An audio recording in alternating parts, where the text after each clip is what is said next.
오늘도 쏟아지는 정보의 홍수 속에서 잠시 벗어나 삶의 진짜 본질을 파헤쳐보기 위해 찾아주신 여러분 정말 환영합니다. 네, 반갑습니다. 오늘 우리가 나눌 이 심층 지식 탐험은요. 평소처럼 그냥 가볍게 새로운 트렌드를 훑고 지나가는 그런 시간이 아닙니다. 맞아요. 굉장히 묵직하고 또 근본적인 질문을 던지죠. 네. 약간 우리가 일상에서 너무 지치고 정보에 압도당할 때 막연하게 그런 상상하잖아요. 진짜 완벽한 물질적 자유를 얻고 싶다. 돈이 무한대로 있으면 이 모든 피곤한 문제들이 다 단번에 해결될 텐데 이런 생각 많이들 하시죠? 그렇죠. 모든 결핍이 채워지면 내 인생의 허무함도 끝날 거다. 근데 오늘 우리가 파고들 출처 자료들을 쫙 펼쳐놓고 보면요. 그 믿음이 얼마나 순진한 착각인지 아주 날카롭게 지적하고 있습니다. 뼈를 아주 세게 때리는 분석들이죠. 그래서 오늘 우리의 미션은 명확합니다.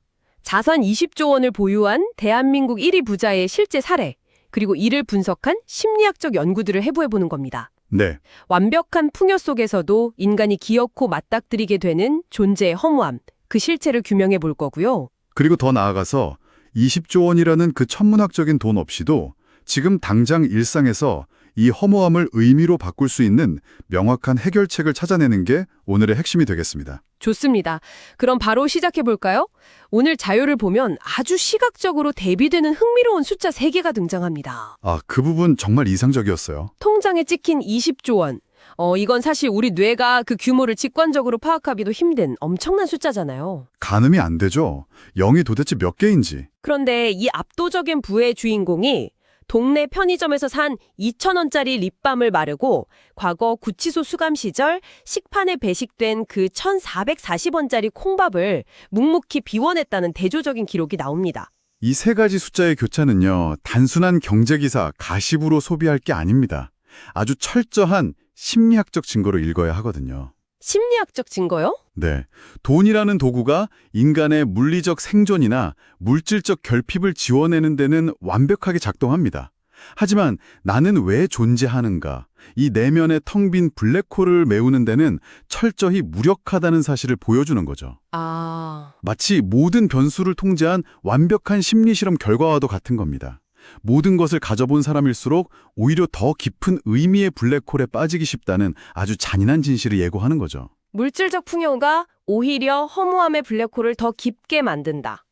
자, 이걸 한번 심리학적으로 파헤쳐 볼까요? 네, 심리학자 필립 브리그먼의 쾌락 적응이라는 개념을 가져와서 설명할 수 있습니다. 히도닉 애댑테이션이라고 하죠. 쾌락 적응이요? 이게 도파민이랑 연결되는 거 맞죠? 맞습니다. 우리의 뇌가 새로운 자극, 특히 쾌락적인 자극에 얼마나 빨리 적응하고 기준점을 재조정하는지 보여주는 개념이에요. 그러니까 처음 벤츠 같은 고급차를 샀을 때는 세상을 다 가진 것 같잖아요. 엄청난 도파민이 분비되죠. 근데 한 달만 지나면 그냥 굴러가는 고철 덩어리, 이동수단으로 느껴지는 현상. 정확합니다. 그런데 이걸 그 초고액 자산가들의 스케일로 대입해보면 상황이 훨씬 심각해집니다.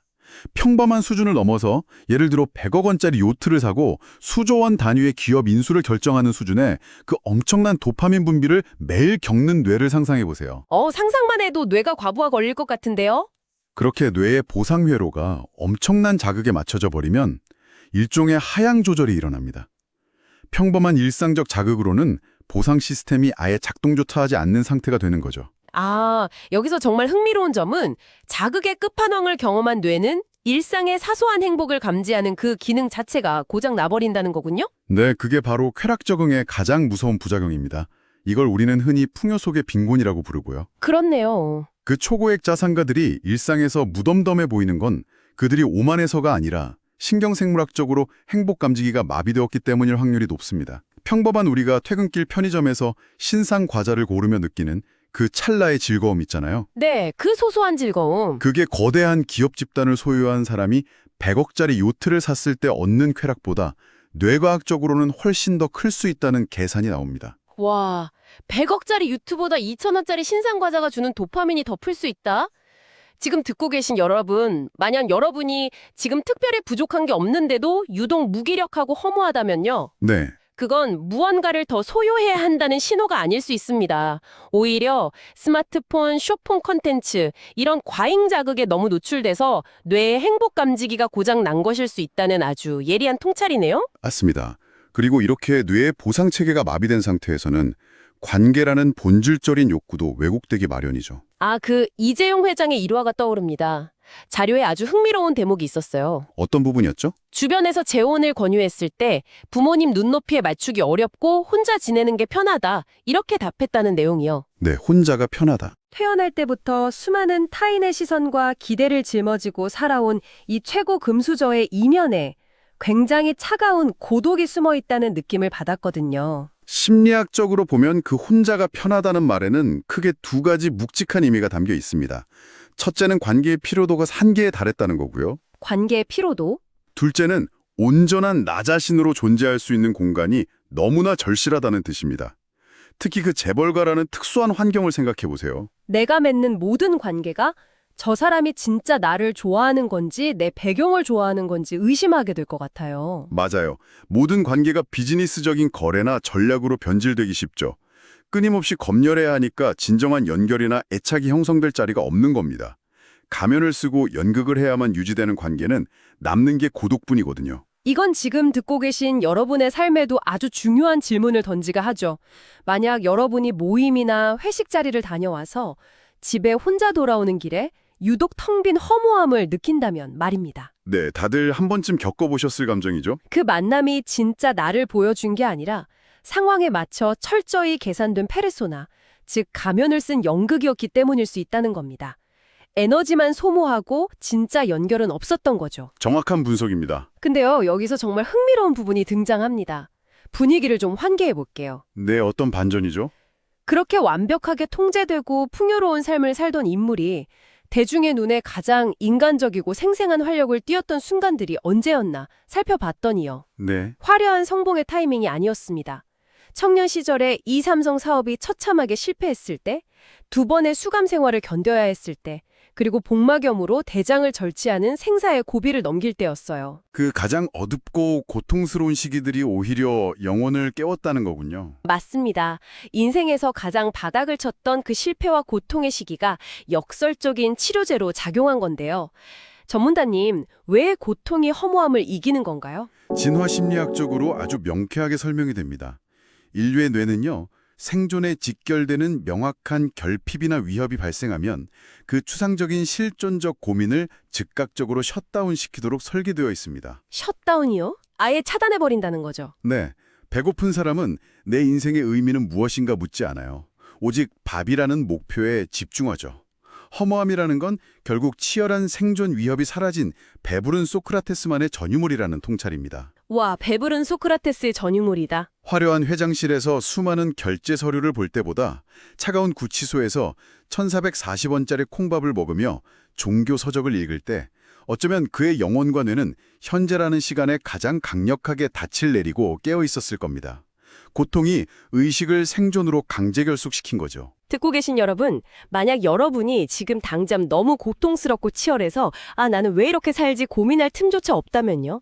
역설적으로 여러분은 지금 생물학적으로 가장 생생하게 깨어있는 상태입니다. 인생을 온몸으로 살아내고 있는 중이라는 아주 따뜻하면서도 강력한 위로가 되네요. 맞습니다. 살아있음의 증거죠. 하지만 그렇다고 해서 우리가 허무함을 잊자고 일부러 전 재산을 날리거나 병에 걸릴 수는 없잖아요. 당연하죠. 굳이 고통을 찾아 나설 필요는 없습니다. 그래서 이게 다 무슨 의미일까? 일상에서 이 허무함을 어떻게 다룰까 했을 때 아우슈비츠 수용소 생존자인 정신과 의사 빅터 프랭클의 로고테라피, 즉 의미 치료를 해결책으로 가져올 수 있습니다. 네, 프랭클은 굳이 극한의 고통 없이도 일상에서 허무함을 이길 수 있는 세 가지 가치를 제안했습니다. 그 첫 번째가 바로 창조적 가치입니다. 무언가를 세상에 내놓는 행위죠. 맞습니다. 소비자가 아니라 생산자가 될 때 허무함이 사라진다는 원리예요. 아까 도파민 기준점 이야기했듯이 돈으로 타인의 자극을 소비하는 건 결국 한계 효용의 법칙의 가치입니다. 아무리 비싼 걸 사도 끝엔 허무하죠. 네. 하지만 기업가에게는 새로운 비전, 뉴삼성을 세상에 내놓는 것이 창조적 가치고요. 일상에서는 오늘 쓴 일기 한 줄, 내가 정성껏 차린 저녁 식사, 혹은 업무 결과물 하나라도 내 에너지를 통해 물리적 현실로 구현해내는 모든 생산행위가 여기에 속합니다. 소비 대신 생산을 할 때 뇌의 보상회로가 건강하게 작동한다는 거네요.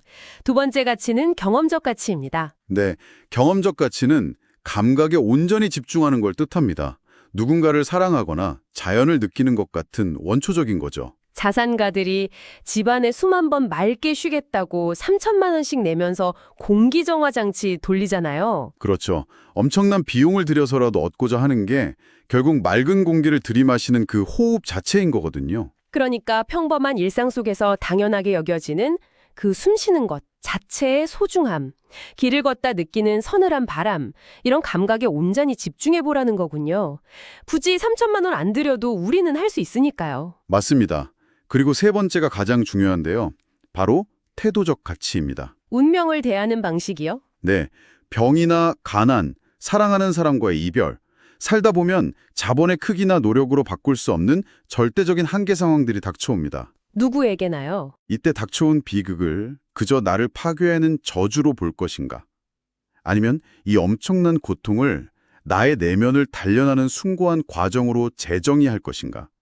이 태도를 결정하는 순간 허무함은 인간 존엄의 증명으로 그 성질이 완전히 바뀝니다. 바꿀 수 없는 상황에 의미를 부여하는 주체성. 정말 강력하네요. 자, 그럼 이 철학적인 통찰들을 뜻구름 잡는 이야기로 끝내지 않고요. 당장 20조 원 없이도 청취자 여러분이 오늘부터 시도할 수 있는 3가지 실천 리추얼을 아주 실용적으로 짚어보겠습니다. 네, 행동 강령이 필요하죠. 첫 번째 리추얼은 바로 디지털 단식입니다. 쇼폼과 SNS가 쾌락 적응을 가속화하는 주범이니까요. 맞아요. 도파민 수치를 강제로 낮추는 겁니다. 그 좁은 구치소 독방에서 종교서적을 읽던 집중력, 그걸 우리 일상에 복제하는 거죠. 하루 30분만 기기를 다 끄고 완벽한 침묵 속에서 진짜 내 목소리를 듣는 훈련입니다. 처음엔 금단 현상 때문에 불안하고 지루할 겁니다. 하지만 그 고통의 임계점을 넘기면 내가 진짜 원하는 게 뭔지 선명해지죠. 두 번째 리추얼은 작은 책임 만들기입니다.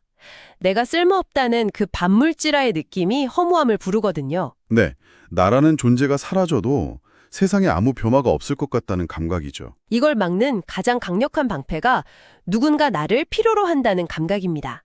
베란다 화초에 물 주기, 유기견 봉사, 커뮤니티의 작은 소임 같은 거요. 타인의 삶이나 생명에 개입해서 선한 영향력을 미치는 이 작은 책임감이 허무함을 막아줍니다. 이걸 더 큰 그림과 연결해보면 세 번째 리추얼로 자연스럽게 이어집니다. 메멘토 모리, 죽음 시뮬레이션입니다. 죽음을 기억하라. 네. 앞서 이재용 회장이 거대한 제국을 이룬 아버지 이건희 회장의 죽음을 곁에서 지켜봤을 감정을 상상해 보시죠. 수십조 원을 동원해도 결국 인간은 예외 없이 빈손으로 세상을 떠난다는 사실 말입니다. 결국 다 놓고 가죠. 네. 내게 남은 시간이 유한하다는 사실을 기억할 때 비로소 무의미한 타인의 시선이나 자존심 같은 노이즈가 사라집니다. 지금 당장 나에게 진짜 중요한 게 뭔지 선별할 수 있는 투명한 시야가 생기는 거죠. 죽음이라는 기준점 앞에서 현재를 가장 밀도 있게 살아내게 되는 거군요. 자, 오늘 우리가 깊이 파고든 탐험을 마무리해 볼 시간입니다. 오늘 이야기를 쭉 관통하는 하나의 진실이 있어요. 여러분이 일상에서 문득 느끼는 그 허무함은 결코 여러분의 삶이 잘못되었다는 증거가 아닙니다. 오히려 그 반대죠. 단순한 생존 투쟁을 넘어서 이제 진정으로 의미 있게 살 준비가 되었다는 영혼의 긍정적인 신호탄입니다. 성장의 증거예요. 네. 인간의 존재 이유는 20조 원이라는 천문학적인 돈으로 살 수 있는 게 결코 아니었죠. 오직 오늘 우리가 선택한 태도, 그리고 타인에게 내민 작은 책임의 손길에서 매 순간 새롭게 만들어진다는 사실을 꼭 기억하셨으면 좋겠습니다. 오늘 잠들기 전에 오늘 나를 미소 짓게 한 작은 의미는 무엇이었나 스스로에게 꼭 질문해 보시길 바랍니다. 마지막으로 제가 여기서 한 걸음 더 나아간 도발적인 질문을 하나 던지고 싶네요. 오, 좋죠. 어떤 질문인가요? 우리의 뇌가 쾌락에는 이토록 빨리 적응해버리고 오히려 통제된 결핍과 고통 속에서 살아있음을 가장 강렬하게 느낀다면 말이죠. 우리가 인생에서 궁극적으로 추구해야 할 목표가 아무 갈등 없는 안락하고 편안한 상태가 아닐 수도 있다는 겁니다. 안락함이 정답이 아닐 수 있다. 네, 오히려 나를 적절히 불편하게 만드는 새로운 도전, 이걸 끊임없이 설계하는 게 맞지 않을까요? 여러분의 행복 감지기가 녹슬지 않도록 오늘 당신의 삶에 추가할 기분 좋은 불편함은 무엇입니까? 기분 좋은 불편함을 추가하라. 정말 완벽한 화두입니다. 여러분 스스로 이 질문에 대한 답을 치열하게 고민해 보시기를 바라면서 오늘 여러분이 발견한 그 삶의 의미를 저희는 계속해서 응원하겠습니다. 깊이 있는 지식 탐험, 오늘은 여기서 인사드리겠습니다. 감사합니다. 감사합니다.